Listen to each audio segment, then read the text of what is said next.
In our film opening, we use and follow typical conventions seen in rom-coms. Typical conventions commonly used involve a young male or female protagonist, a voiceover of the protagonist, an obstacle in the relationship, a big busy city, an upbeat soundtrack, high-key lighting, contrast between the characters, and usually a dramatic meeting of the two characters. These conventions are important elements in the identity of a rom-com film, and so we also incorporated these conventions in similar ways to help highlight the genre. In our film opening, we used a numerous amount of these conventions, such as a young, attractive female character, a male protagonist, a city setting, an upbeat soundtrack, a voiceover, and an intense meeting of the two characters. For example, in comparing our walking scenes with the shopping scene in Pretty Woman, it was evident that we developed upon the idea of a stereotypical city setting, as ours was filmed in London alongside high-key lighting. This enabled us to reinforce our genre. In addition, we also decided to have a dramatic meeting between our two main characters, and our inspiration for this came from Notting Hill. Our opening consisted of two main characters. We feel we successfully represented the social groups they hold through the careful mise-en-scène and the voiceover. For example, our female character is portrayed as a wealthy, upper-class businesswoman. Her profession is made evident through her formal and professional attire, which is a black blazer, black skirt, and white blouse. Furthermore, her expensive designer handbag implies her wealth. For this character, we developed off Sandra Bullock in The Proposal, as she has a similar outfit to fulfill her role. The use of a flask also implies her good organisation skills, as well as her being busy and on the move, which is typical of most city workers.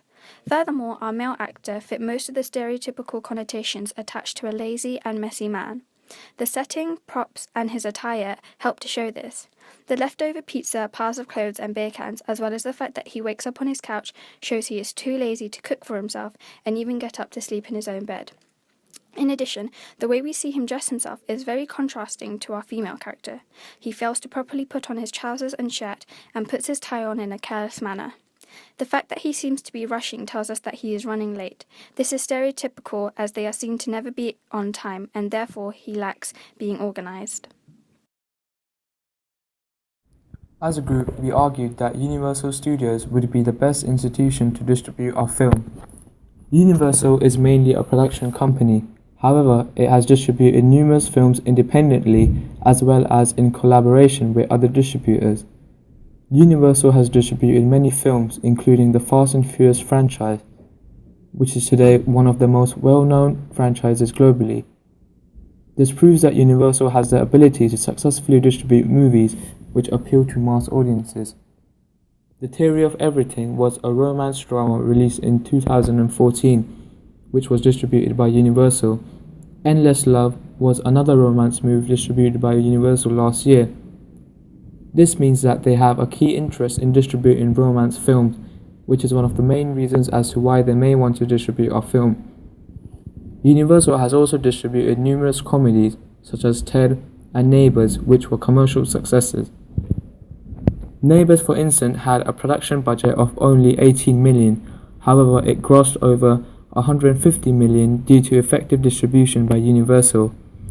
As our film was a rom-com, we decided that Universal would be an ideal distributor as it was highly experienced and successful in the distribution of both romance and comedy movies. Also, we wanted our film to be distributed by a big company, preferably one of the big five. Also, the fact that Universal was founded way back in 1912 means that in nearly 103 years, Universal must have created a good reputation among the general public, which shall further help our film appeal to the audience. Lastly, Universal shall have the financial resources to distribute our film globally. This may not be possible in the case of independent distribution companies such as Film 4.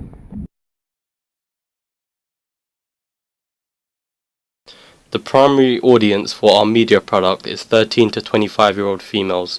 This is for multiple reasons, which includes the fact that from our questionnaire, the majority who participated were in between this age range and were females. This meant that they may be representing an older generation or a younger generation. As well as this, from our questionnaire, the majority of females chose action, comedy, and romance when being asked which genre they preferred. Therefore, we decided to combine both romance and comedy and leave out action due to a lot of other film openers being action. With this in mind, we asked if the audience enjoyed the genre of a rom-com, and the results show 23 out of 25 said they do in fact enjoy them. Other questions also reflect where we went in our film. For example, we asked the class what is their favorite convention, and the answer with the most support was opposites attract, which we used with the status of the opposite of the two characters. One being rich and successful, and another being less financially capable and jobless.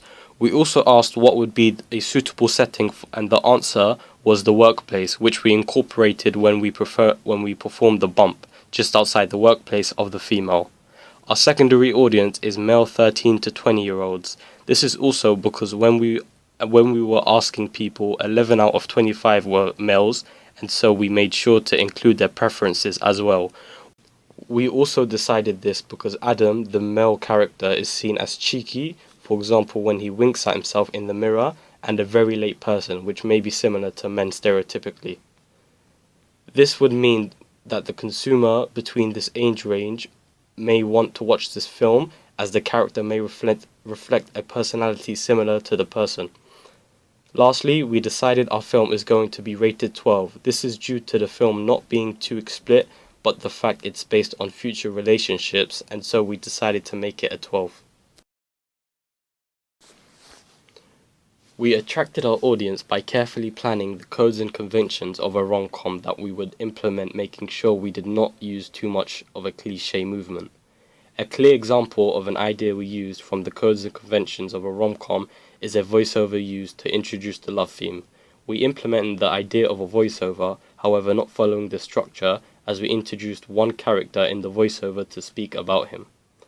Other examples we implemented were the main character being introduced, and they are what happens in a day-to-day life, which we implemented well. Our mise-en-scène also helped attract our audience.